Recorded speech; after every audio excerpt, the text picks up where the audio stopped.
Sir விடிஞ்சா தீபாவளி செலவு கூட காசு இல்லை. இப்போ வந்து பணம் இல்லைன்னு சொன்னா என்ன சார் பண்றது? என்னப்பா பண்றது, பணம் வேற ஆகல. ஒரு 2 நாள் கழிச்சு வா, பார்த்து பண்ணிக்கலாம்.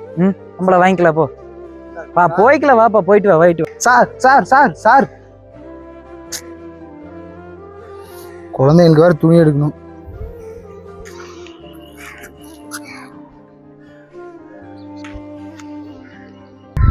தம்பி தீபாவளிக்கு சம்பளம் போடல, பணம் 2000 ரூபா அந்த கொடுப்பா, ஒரு 2 நாள் திருப்பி கொடுத்துட்றேன்.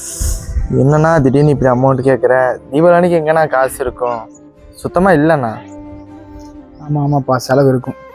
சரி வரேன்ப்பா.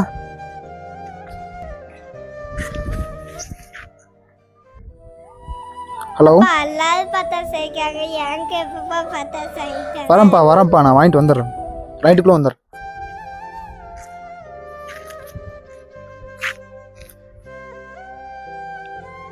தம்பி தம்பி தம்பி இந்த ஃபோன் 4000 ரூபா வரும் தம்பி.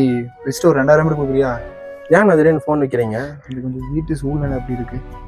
சரிண்ணா, திடீர்னு பணம் வேறு கேட்குறீங்க. எனக்கு அவ்வளோ காசு இல்லை, ஒரு 1000 ரூபா இருக்கு, வச்சுக்கிறீங்களா? சரிப்பா, ஒரு ஃபோன் மட்டும் பண்ணி தட்டுமா?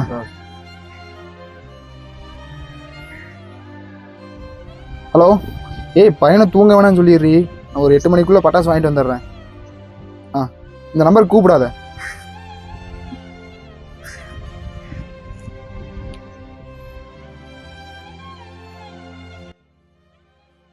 அப்பா, இவங்கள் எல்லாம் தோற்றே போகும் தந்தை அன்பின் முன்னே.